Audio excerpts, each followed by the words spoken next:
pada tahun 1965 telah terjadi satu peristiwa besar, tragedi, ya, sejarah gelap Indonesia ini, Republik Indonesia ini, yang namanya G30S, Gerakan 30 September PKI. Itu tahun 1965. Berarti sekarang sudah 57 tahun. Sekarang tahun 2022 dikurangi 1965, 57 tahun.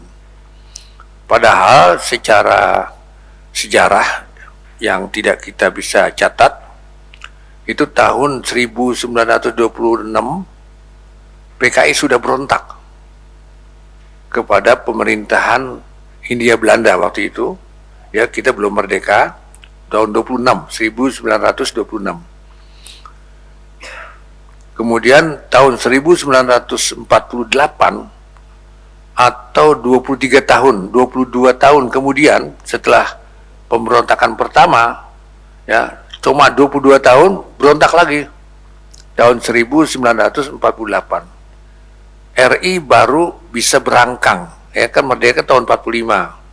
Tahun 48 baru 2 tahun setengah, ya, Agustus itu terjadi, bulan apa itu, bulan Berber juga itu, dekat September.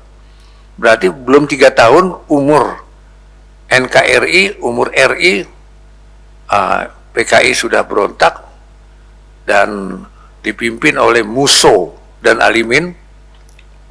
Musso ini sebetulnya Muslim, dari Musa, nama Nabi namanya. Cuma karena Jawa jadi Musso, biasa kan Jawa pakai O. Ya. Kemudian ternyata pada tahun 65, ya, jaraknya dengan 48 itu cuma 17 tahun. Ya, 26 berontak, 48 berontak, jaraknya 22 tahun. Baru 17 tahun kemudian tahun 65 berontak lagi. Karena waktu itu partai PKI-nya tidak dilarang. Ya. Presidennya masih tetap Soekarno. Bahkan Soekarno bikin falsafah baru daripada negara ini dengan Nasakom. Nanya nasional, A-nya agama, Kom-nya komunis. Jadi agama dengan komunis dipaksakan untuk menyatu. Ya nggak bisa, karena komunis itu ateis. Komunis itu menganggap agama racun. Ya, mereka nggak mau makan racun. Nah, maka gagal.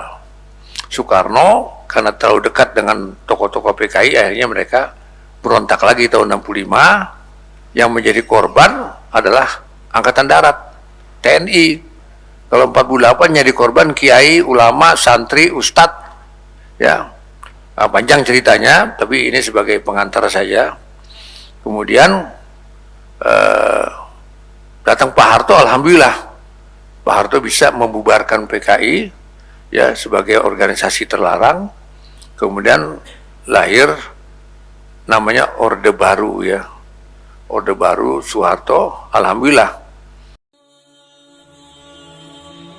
Bantu yuk operasional Rumah Dakwah Al-Hujah dan terselenggaranya kajian serta dakwah Al-Hujah dengan menjadi donatur tetap setiap bulan berinfak Rp30.000. Dengan infaknya setiap bulan Rp30.000, insya Allah akan membantu dakwah Al-Hujah dan jadikan ini amalan yang istiqomah yang dilakukan terus-menerus atau kontinu. Allah mencintai amalan yang istiqomah walaupun sedikit. Terus istiqomah setiap bulan, jangan berhenti, karena Allah mencintai hambanya yang istiqomah. Dan insya Allah ini akan menjadi amal soleh jariah dengan menyebarnya ilmu yang bermanfaat. Yuk salurkan amalan istiqomahnya setiap tanggal 3 setiap bulannya melalui